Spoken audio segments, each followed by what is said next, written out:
Ce journal vous est offert par le FPI, Fonds des promotions de l'industrie, votre partenaire privilégié pour la réussite de vos projets.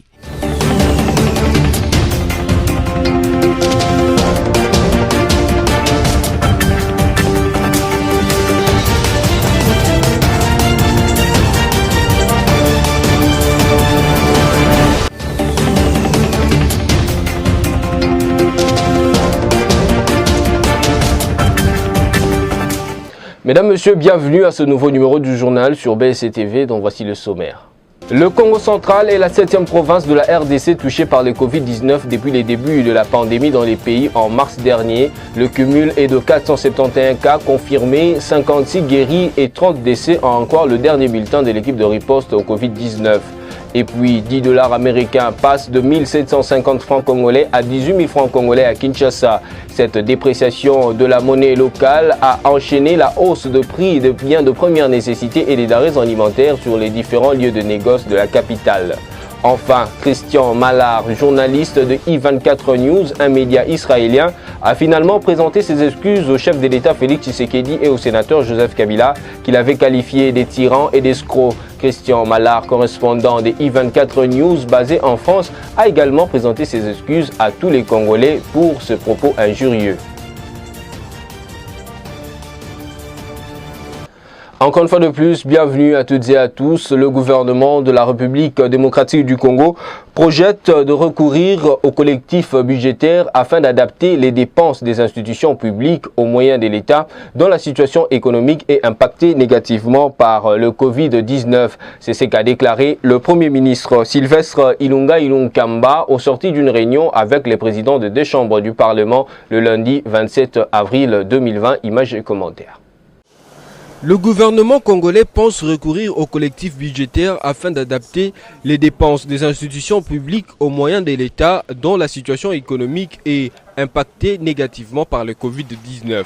C'est en ces termes que s'est exprimé le Premier ministre Sylvestre Ilunga Ilunkamba devant la presse après une réunion lundi 27 avril 2020 avec le président de deux chambres du Parlement. Nous devons essayer de nous adapter à la situation parce que il faut reconnaître que le budget qui a été voté, nous aurons certainement difficile à réaliser parce que les recettes ne suivent pas, alors que les dépenses sont toujours importantes, telles que prévues.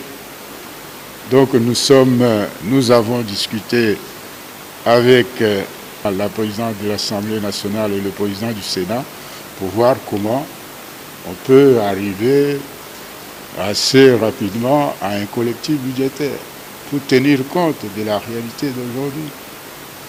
Et nous avons échangé bien sûr sur la façon de voir comment apurer, selon les moyens, dans le cadre du plan de trésorerie, apurer les arriérés qui concernent un certain nombre d'institutions.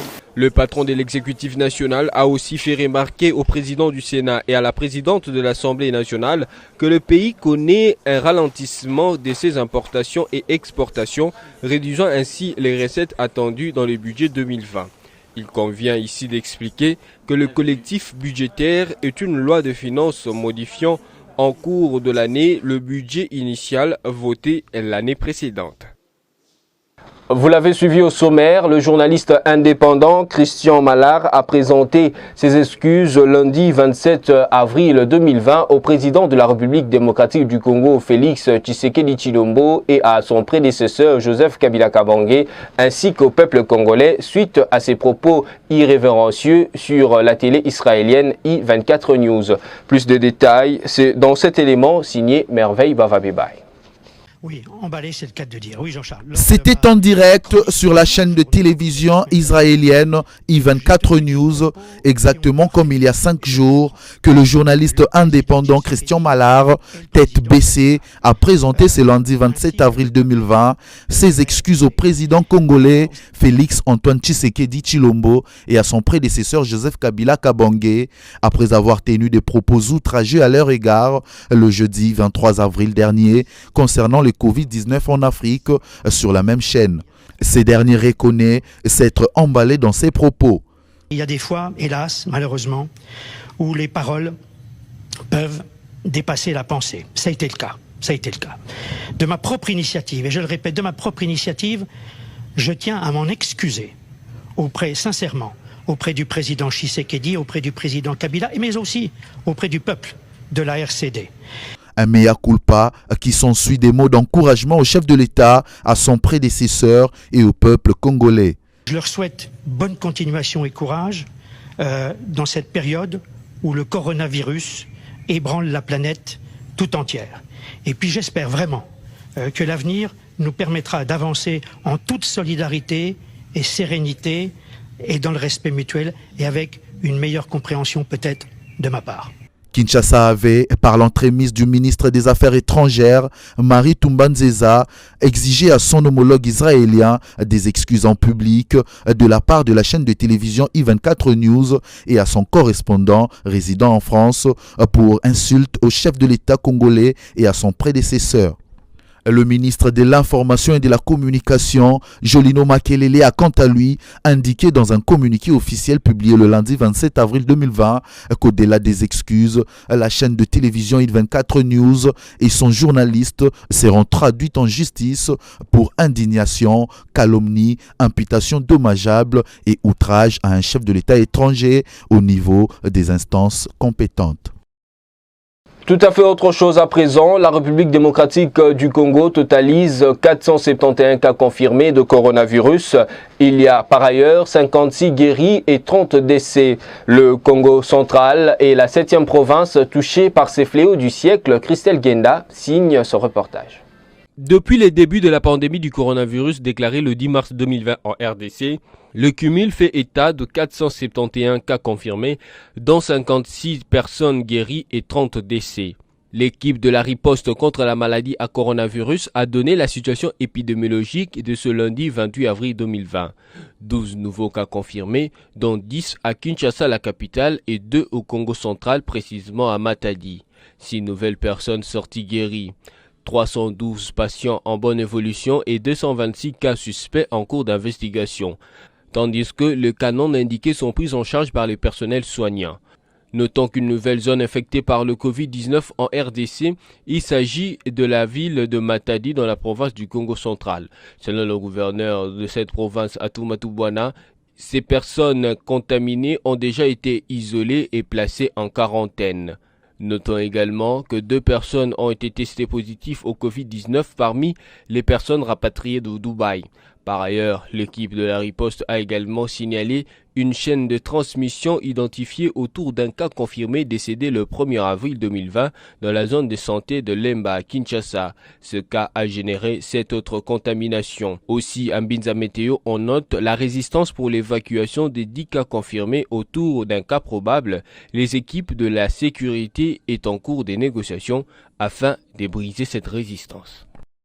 Et puis, l'ancien vice-président de la Commission électorale nationale indépendante, CENI, Norbert Basengezi Kantitima, a à sa manière contribué à la lutte contre la propagation du coronavirus en République démocratique du Congo, principalement dans la province du Sud Kivu.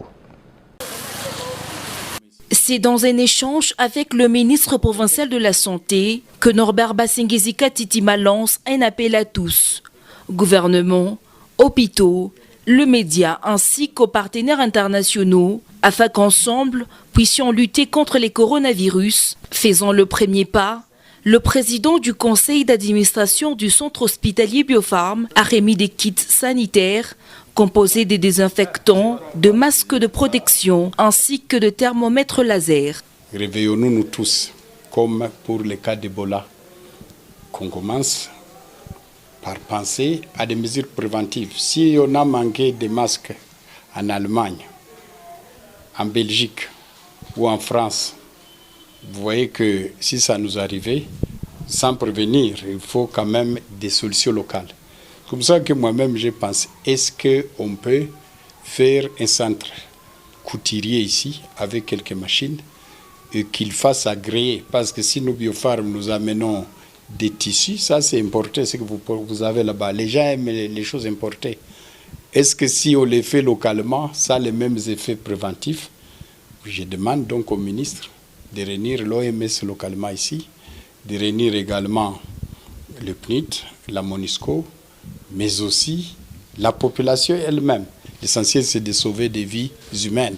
Avec un plan de riposte à 3 étapes, dont la prévention, la communication et la prise en charge, le ministre provincial de la Santé, Cosmos Bichicha, tout en invitant la population au respect strict de mesures hygiéniques, promet intégrer dans le plan de riposte de la province la production au Sud Kivu de masques de protection pour pallier au problème des ruptures de stock. Le coronavirus est à la porte de la province de Sud Kivu.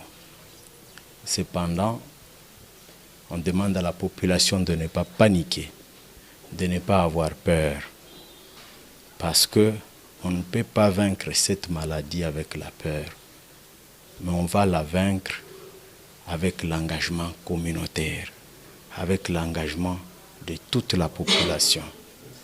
À ces jours, la population doit observer les mesures d'hygiène. Parmi ces mesures, nous disons, il faut laver régulièrement les mains. Vous devez vous protéger comme nous sommes protégés, vous et nous maintenant, avec le masque. La population doit collaborer avec nos équipes techniques pour tous les cas suspects ou qui présentent les symptômes de la maladie. À noter que depuis sa déclaration en RDC, 7 cas de la pandémie coronavirus ont déjà été confirmés par le ministère national de la Santé. D'une province à une autre, la ville de Lubumbashi, chef-lieu de la province du Haut-Katanga, est entrée en confinement total ce mardi 28 avril 2020. La mesure a été prise par le gouverneur Jacques Kabula Katoué en vue de permettre à l'équipe de riposte de trouver les contacts du premier cas de Covid-19 confirmé à Lubumbashi. Ce reportage est signé Alice Kabango. Le gouverneur du Haut-Katanga, Jacques Kiabou, a appelé ses administrés à observer les gestes barrières et à rester à la maison ce mardi 24 avril 2020. Il a précisé qu'à l'occasion de cette mesure, les forces de l'ordre ont été déployées dans plusieurs endroits de la ville de Lubumbashi. Les entrées principales du centre-ville ont été barricadées, les véhicules du transport en commun n'y ont pas accédé, les magasins n'ont pas ouvert, de même que les grands marchés. Ce premier confinement de la ville de Lubumbashi dans le Haut-Katanga sera suivi d'un deuxième qui concernera la nouvelle ville de Kasumbalesa, située à la frontière entre la République démocratique du Congo et la Zambie. Ces 2 journées de confinement vont permettre aux équipes de riposte au Covid-19 de retrouver les contacts de la première personne infectée enregistrée dans cette partie du pays. À ces jours, 21 personnes ont été identifiées comme ayant été en contact avec ces Congolais revenus de Nairobi. Les recherches se poursuivent pour retrouver les autres contacts. Vous l'avez également suivi au sommaire, le franc congolais perd de la valeur face au dollar américain. C'est ce qui est à la base de l'inflation observée à Kinshasa cette semaine. La dépréciation de la monnaie congolaise a entraîné la hausse de prix de biens de première nécessité et des denrées alimentaires sur les différents lieux de négoce de la capitale RD congolaise. Plus de détails, c'est dans ce reportage d'Espérance Louvounou et Générose Essengo. Le franc congolais, la monnaie nationale de la RDC, s'est négocié lundi 27 avril jusqu'à 1830 francs pour $1 américain sur le marché noir de Kinshasa. C'est le constat de la rédaction de la BSTV après une descente chez les cambistes épars de la mégalopole congolaise. Pourtant, le samedi 25 avril, la parité variait entre 1750 à 1780 francs congolais pour $1 américain. L'inflation subie par les Quinois est consécutive à la contraction de la demande des matières premières sur le marché international du fait de l'arrêt des industries suite aux effets pervers de la pandémie à Covid-19. C'est alors que l'économie de la RDC est plus basée sur l'exportation des matières premières. Premièrement, notre économie etali libanda tokenda bamarchandise tokosomaka libanda nde tozoya koteka awa cause principale yango ya inflation actuelle eza par rapport à la maladie aux pandémies à coronavirus activité eza susu ndenge ezalaki te nde ezosalaka dollar ezomona na susu te ezosalaka mbongo franc ekomi ebele sur le marché dollar eza La monnaie, tout comme les produits et services, est fonction de la loi de l'offre et de la demande sur le marché. Or, il se trouve qu'il y a beaucoup trop de francs congolais en circulation, tandis que les devises se raréfient du fait de la baisse des importations congolaises. Les cambistes subissent pendant ces temps la loi des entrepreneurs qui leur amène de grosses sommes en francs congolais en leur proposant un taux élevé pour avoir des devises. Mbongo ezomata na badomaine ebele. Mbongo eza na mutu mususu akozala ata na $1 million na ndako. Alors aza na posa azwa dollar peut-être après 2 jours. Lokola aza na posa dollar akozwa mbongo wana ya franc na valeur ya $1 million apesi ba changeur amatisito. Lokola lelo eza 18 okomona apesi na 18700. Alors tango pe changeur wana zoya plenaire azoya il faut apesa pe ba changeur ya mensa lokola biso ata na 18500 mbongo matiti. Siko tango moningo oyo aza pembe na monike na matisi ye pe akomatisa mbongo ekobanda komata bongo. Au gouvernement congolais de mettre en place des astuces pour attirer les devises dans le pays afin de stopper les spéculations ou faire face aux fluctuations du taux d'échange qui martyrisent le pouvoir d'achat. Et puis le ministre national des Affaires humanitaires, Steve Mikaï, était porteur d'un lot important des vivres et non-vivres pour les familles des victimes des inondations causées par les dernières pluies diluviennes dans la ville d'Uvira au sud Kivu. Dans ce lot, on compte plus de 1000 sacs de riz, des matelas ainsi que de sacs de farine. Suivez. Plus de 1000 sacs de riz, des sacs de farine, des bidons d'huile, des matelas et des pagnes. Ce sont là quelques vivres et non-vivres faisant partie d'un lot important réceptionné par le gouverneur Théo Ngouabidje Kassi, l'assistance et du gouvernement central. C'est le chef de cette délégation qui séjourne à Uvira, Steve Mikaï, ministre national de l'action humanitaire, qui a remis symboliquement cette aide humanitaire à l'autorité provinciale qui à son tour l'a remise au maire d'Uvira. Dans cette assistance, l'on retrouve également des ustensiles de cuisine, gobelets, savons, sel et bâches destinés aux familles des victimes d'inondations dans cette ville située à 122 km du chef-lieu Bukavu. Le gouverneur de province, Théo Ngouabidje Kassi, a instruit le maire d'Uvira de procéder directement en toute clarté et transparence à leur distribution dans les différents sites d'accueil. C'est pour ça que j'instruis les conservateurs. Il m'a déjà dit les sites là où on va les amener. On va donc délocaliser les familles, même les abris provisoires qui seront érigés là-bas. Mais aussi, comme l'a dit son Excellence, Monsieur le ministre des Actions humanitaires, à l'avenir aussi construire là-bas. Puisque c'est ça les dangers. Quand les gens vivent tout autour des rivières, les drames vont arriver. Donc, il est question aujourd'hui, au niveau des affaires foncières, l'urbanisme et l'habitat, que nous puissions veiller à la sécurité des personnes. Le chef de l'exécutif provincial et toute la délégation gouvernementale se sont rendus dans l'un des sites qui héberge les sinistrés. Les conditions de vie précaires sur place ont poussé le gouverneur à aménager un lotissement afin de mettre ses compatriotes à l'abri d'un éventuel danger lié aux inondations, et ce avant la construction de leur maison dans la seconde phase de l'assistance, tel que mentionné et précisé par la délégation venue de Kinshasa. Et maintenant, avec le gouverneur de la province, nous sommes venus ici suivant les instructions du chef de l'État, avec les directives du Premier ministre, afin de pouvoir voir les dégâts, mais aussi apporter une première assistance à tous les sinistrés des inondations de différentes provinces, dont ceux d'Uvira. Peu avant, c'est à l'hôpital général d'Uvira où ils étaient pour visiter les personnes blessées lors des inondations. Une enveloppe a été remise au médecin chef de zone pour la prise en charge des patients présents dans cette structure médicale et ailleurs, mais aussi pour l'achat de matériel d'orthopédie afin de faciliter une meilleure prise en charge.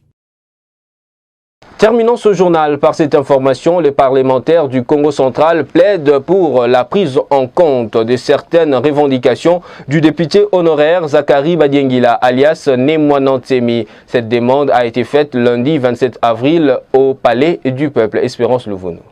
Les députés nationaux et les sénateurs du Congo central plaident pour la prise en compte de certaines revendications du député honoraire Zakari Badiendila alias Nemwandansemi. Cette demande a été formulée lundi 27 avril au Palais du Peuple. Ces parlementaires estiment que le bras de fer entre le mouvement politico-religieux Bundu Dia Mayala ainsi que son leader Nemwandansemi et le pouvoir public est à son comble. Face à cette situation, il déclare et exige ce qui suit, je cite, la soumission de l'honorable l'honorable Nemwandan Semi à des examens médicaux appropriés pour déterminer le degré de son éventuelle responsabilité pénale et morale, les droits à un procès juste et équitable pour l'honorable Nemwandan Semi et ses adeptes incriminés, la prise en compte de certaines revendications de l'honorable Nemwandan Semi par les pouvoirs publics. Ces exigences ont été formulées dans une déclaration lue par le député national Albert Fabrice Puela. Ces parlementaires du Congo central dénoncent aussi l'arrestation des personnes vulnérables, le pillage des biens des Nemwandan Semi par la police et le non-respect des mesures barrières contre le Covid-19 sur les interpellés.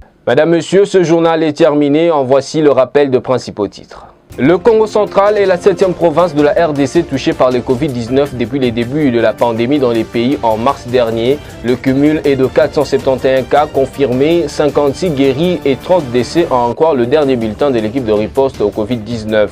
Et puis 10 $ américains passent de 1750 francs congolais à 18 000 francs congolais à Kinshasa. Cette dépréciation de la monnaie locale a enchaîné la hausse de prix de biens de première nécessité et des denrées alimentaires sur les différents lieux de négoce de la capitale. Enfin, Christian Malard, journaliste de I24 News, un média israélien, a finalement présenté ses excuses au chef de l'État Félix Tshisekedi et au sénateur Joseph Kabila, qu'il avait qualifié des tyrans et d'escrocs. Christian Malard, correspondant de I24 News basé en France, a également présenté ses excuses à tous les Congolais pour ce propos injurieux. C'est par ici que nous bouclons la boucle. Merci à vous de nous avoir suivis partout à travers la République démocratique du Congo. Restez fidèles à BSC TV, mais surtout continuez de vous préserver du coronavirus. Je vous retrouve à la fois prochaine avec le même plaisir.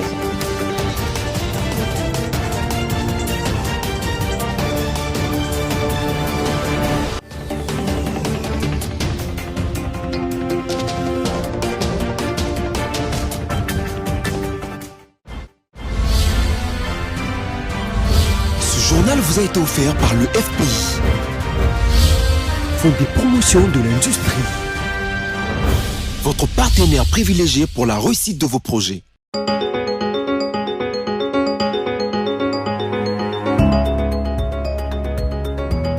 Bienvenue à la revue de presse de ce mardi 28 avril 2020. Commençons par ce titre de congovirtuel.org qui écrit Covid-19 en RDC, les statistiques toujours alarmantes. Depuis la notification du premier cas 10 mars 2020 à Kinshasa, la pandémie du coronavirus aligne des statistiques qui continuent d'inquiéter. Des cas de contamination continuent d'être enregistrés chaque jour à un rythme toujours en croissance. Si au début l'on enregistrait des cas à un chiffre, aujourd'hui on est passé à 2 chiffres. Les dernières statistiques indiquent en effet 459 cas d'atteinte notifiés, 50 guérisons contre 30 décès. La moyenne africaine se situe autour de 3% pour les décès et au moins 65% pour les guérisons. Si le taux de guérison est passé devant très récemment, il ne reste pas au moins qu'il est bien encore faible par rapport aux moyens déjà mis en place pour la riposte avec la disponibilité d'un protocole de traitement, l'augmentation du nombre de tests journaliers et la disponibilité des infrastructures d'accueil et d'autres matériels dont les respirateurs. Poursuivons cette revue de presse avec l'agence congolaise de presse qui écrit Covid-19, une Congolaise vivant aux États-Unis sélectionnée à la riposte américaine. Shafura Sanguma Kassidi, infirmière dans la ville de Minneapolis aux États-Unis, est sélectionnée dans un corps médical s'occupant de malades atteints du Covid-19 à Minneapolis après 2 mois et demi dans l'équipe de riposte américaine et isolée de sa famille. Elle a fait savoir à l'agence congolaise de presse depuis les États-Unis. Bouclons cette ronde avec Okapi.net qui titre RDC. 2 cas de Covid-19 ont été confirmés parmi les Congolais rapatriés de Dubaï, rapporte le secrétariat du comité multisectoriel de la riposte à la pandémie du Covid-19 en RDC dans son bulletin du 27 avril. Les prélèvements de tous les autres voyageurs en provenance de cette ville ainsi que les actions de santé publique sont en cours, indique la même source. Elle ajoute que plus de 120 Congolais ont été rapatriés en RDC. Il s'agit d'un groupe de Congolais venus de Burundi et du Rwanda qui sont rentrés par Bukavu dans le sud Kivu. C'est tout pour aujourd'hui. Merci à vous de nous avoir suivis. Restez fidèles à BSC TV et surtout continuez de vous protéger du Covid-19.